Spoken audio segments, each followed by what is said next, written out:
You're standing in a room with people who are supposed to care about you, and suddenly someone laughs at you. Not with you, at you. The room goes quiet for half a second. Your chest tightens. Your mind says, say something, but your mouth stays closed. You force a smile. You swallow the moment. And in that silence, something inside you shrinks. Later, you replay it in your head. You tell yourself, they didn't mean it. It's not worth the conflict. It's just who they are. But here is the truth most people avoid.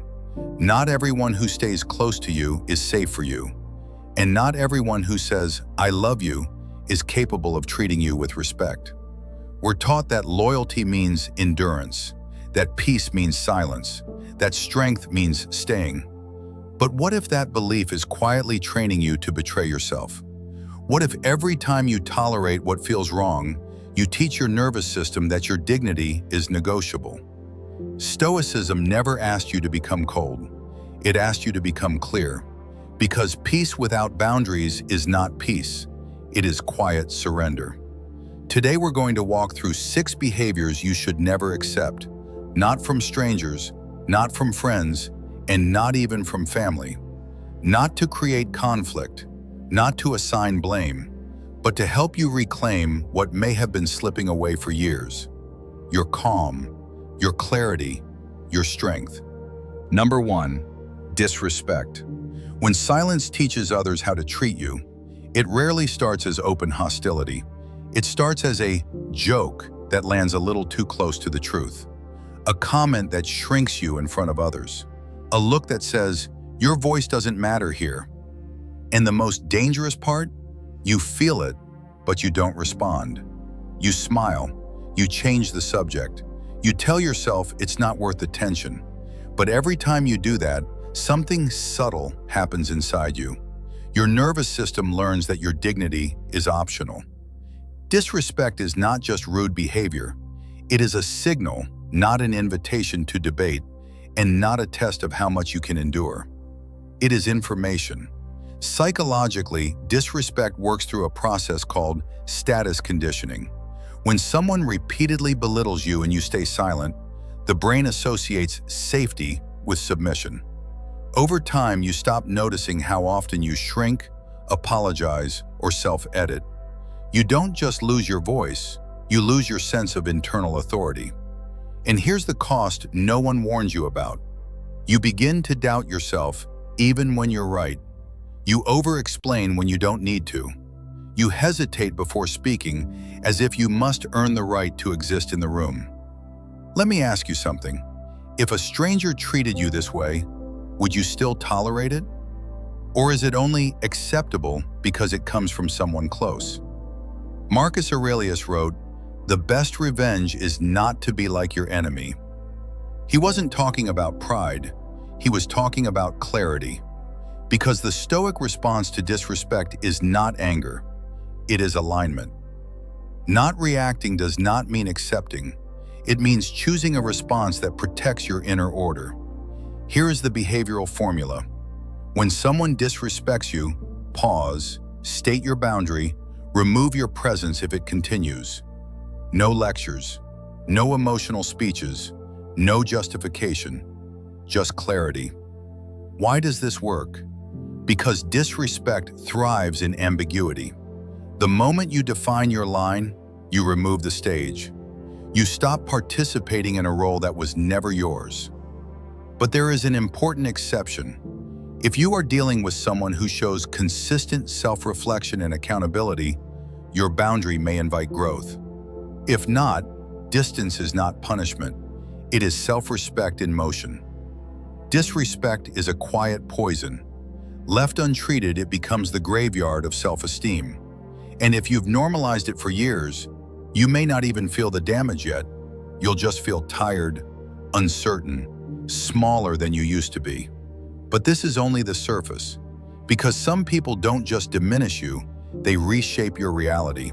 And that leads us to the next behavior, manipulation. When someone doesn't attack your worth, but quietly rewrites your mind. Number 2, manipulation.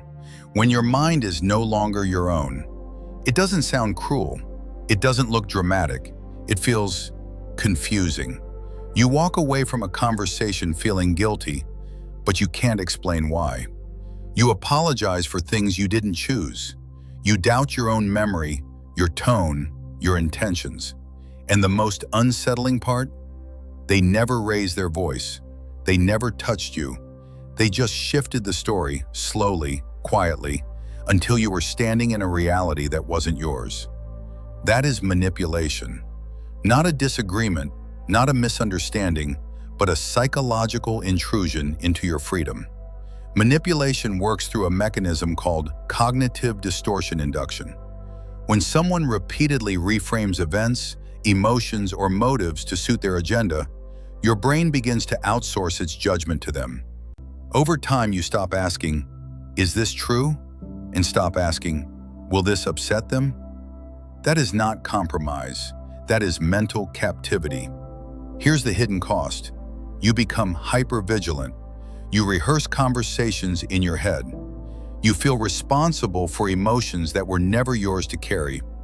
And then, without realizing it, you confuse control with connection. Let me ask you something. How many of your decisions were truly yours? And how many were shaped by the fear of being misunderstood, rejected, or blamed? Marcus Aurelius wrote, "If you are distressed by anything external, the pain is not due to the thing itself, but to your estimate of it." Manipulators target that estimate. They don't control your life. They control the lens through which you see it. The Stoic response is not confrontation fueled by emotion. It is conscious detachment from the narrative. Here is the behavioral formula. When someone twists reality, pause, verify with facts, refuse to engage in emotional confusion. No defending, no proving, no chasing clarity from someone who benefits from your uncertainty. Why does this work? Because manipulation collapses when it meets emotional neutrality. It feeds on reaction. It starves when you step back and observe. But here is the exception. If someone shows remorse, consistency, and willingness to repair, clarity can rebuild trust. If not, distance is not cruelty, it is self-protection. Manipulation doesn't leave bruises, it leaves doubt. And doubt, left unchecked, becomes a cage. But some wounds cut even deeper, not into your thoughts, but into your faith in people. Which brings us to the next behavior, betrayal of trust. Because when trust collapses, the ground beneath every relationship begins to crack. Number 3, betrayal of trust. When the ground beneath you gives way, there is a specific kind of silence that follows betrayal.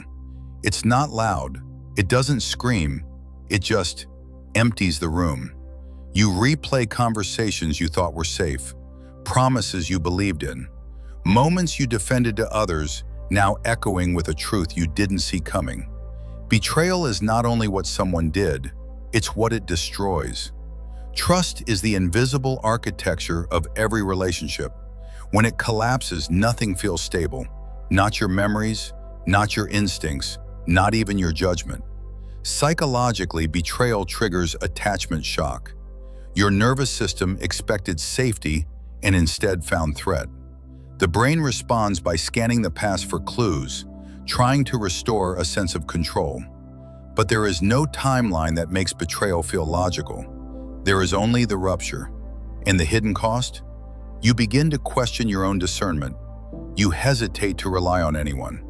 You confuse guardedness with wisdom. Let me ask you, if someone breaks your trust once and shows no accountability, are you protecting love or avoiding grief? Marcus Aurelius wrote, "Choose not to be harmed, and you won't feel harmed." He wasn't dismissing pain. He was reminding us that what we allow to stay defines what we become. The Stoic response to betrayal is not revenge. It is not bitterness. It is refusal to normalize what corrodes your inner peace. Here is the behavioral formula. When trust is broken, pause, observe patterns, withdraw access, not your dignity. No bargaining, no relitigating the past, no rewriting your values to keep someone comfortable. Why does this work? Because trust cannot be negotiated, it must be demonstrated. And once fractured, it can only be rebuilt through consistent action over time. Here is the exception. If someone takes full responsibility, makes repair, and changes behavior, forgiveness can be a bridge. If not, distance is not rejection. It is alignment with reality. Betrayal teaches a brutal lesson. Not everyone who knows your story is meant to walk beside you. But there is another force that slowly erodes the soul, not through one act, but through constant emotional chaos. And that brings us to the next behavior: constant negativity and drama, the noise that never lets your mind rest. Number 4, constant negativity and drama. When your piece is slowly rewritten, at first it feels like concern. They always have a problem, always a story, always a crisis that needs an audience.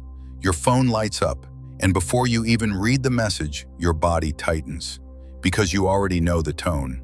Nothing is ever neutral. Nothing is ever simple. There is always something wrong, and somehow you're always pulled into it. This is not just emotional expression, it is emotional contamination. Psychologists call this affective transfer, the way repeated exposure to someone's negativity begins to shape your emotional baseline. Your brain doesn't separate their stress from yours, it absorbs it. Over time, you stop feeling calm even when nothing is wrong. Your mind becomes a room with the lights always flickering. And here's the hidden cost. You begin to normalize chaos. Stillness starts to feel uncomfortable. Peace feels unfamiliar, almost suspicious. Let me ask you, how often do you feel drained after being around someone, even when they didn't directly criticize you? Marcus Aurelius wrote, "The soul becomes dyed with the color of its thoughts." Negativity doesn't shout, it seeps. The Stoic response is not cold withdrawal, it is selective engagement. Here is the behavioral formula. When someone brings constant drama, acknowledge briefly, redirect, disengage if it continues. No emotional rescue missions. No endless listening without boundaries. No guilt for choosing calm. Why does this work? Because drama needs an audience. When you stop feeding it, it either softens or reveals its true intent. Here is the exception. If someone is actively seeking growth and change, support can be healing. If not, distance is not abandonment, it is preservation. Constant negativity is not a personality trait, it is a pattern, and patterns shape environments. But there is one behavior that often hides beneath all the others, one that quietly tells people how much of you they're allowed to take. Which brings us to the next behavior: boundary violations. When your limits are treated like suggestions. Number 5, boundary violations. When your limits are treated like suggestions, it doesn't always feel aggressive. Sometimes it looks like familiarity, like jokes that cross the line, like demands wrapped in affection. They take your time without asking. They lean on your emotions without checking. They step into your space as if your no were only a delay. And the most dangerous part? You start to question whether your limits are even valid. But boundaries are not walls. They are doors, and healthy people knock. Psychologically, boundary violations activate a fawn response, a survival pattern where you keep the peace by self-erasure. You overgive. You over-explain. You feel responsible for everyone else's comfort. And the hidden cost? You stop recognizing where you end and others begin. Your energy leaks. Your resentment grows silently. Let me ask you, when was the last time you said yes while your body was saying no? Marcus Aurelius wrote, "You have power over your mind, not outside events. Realize this and you will find strength." The Stoic response is not withdrawal, it is discipline. Here is the behavioral formula.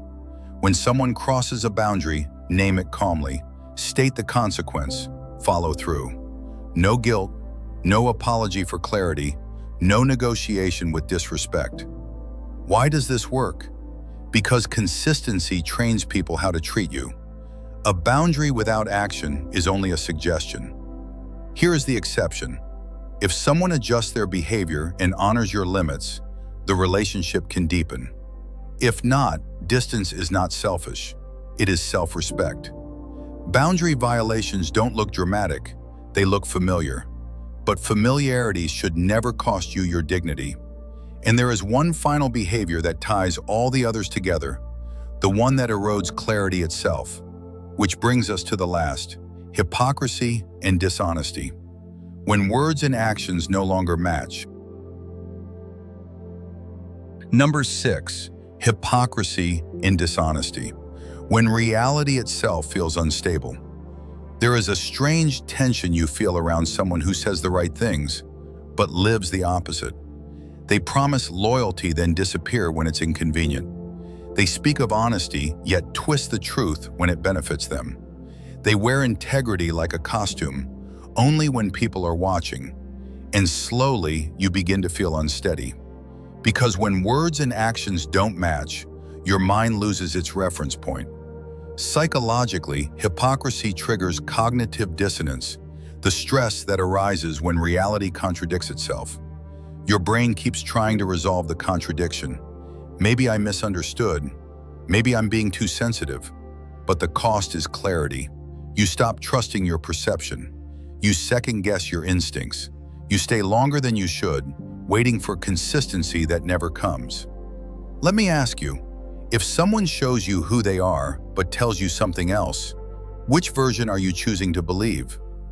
Marcus Aurelius wrote, "If it is not right, do not do it. If it is not true, do not say it." The Stoic response is not cynicism, it is discernment. Here is the behavioral formula. When words and actions conflict, trust behavior, withdraw belief. No arguing, no convincing, no hoping that potential will replace reality. Why does this work? Because truth reveals itself through patterns, not promises. Consistency is character. Here is the exception. If someone acknowledges their inconsistency and commits to change, trust can be rebuilt. If not, distance is not judgment. It is alignment. Hypocrisy and dishonesty don't just damage relationships, they distort your inner compass. And when that compass fails, you lose more than people, you lose yourself. Which brings us to the final truth. All 6 behaviors are not small flaws. They are warnings. And now, it's time to reclaim your calm. If you recognized even one of these patterns, I want you to pause for a moment. Not to judge yourself, not to regret the past, but to see something important. You were never weak for staying. You were trying to survive with the tools you had. Disrespect, manipulation, betrayal, negativity, boundary violations, hypocrisy. These are not personality quirks. They are quiet poisons. They drain your energy. They erode your dignity. They teach you slowly that your peace is optional. But Stoicism offers a different path. Not coldness, not isolation, clarity. Marcus Aurelius wrote, "You have power over your mind, not outside events." Realize this and you will find strength. That power begins the moment you stop negotiating with what harms you. Because self-respect is not aggression, it is alignment. It is the calm courage to say, "This no longer belongs in my life." And then to act. Not loudly, not dramatically, but consistently.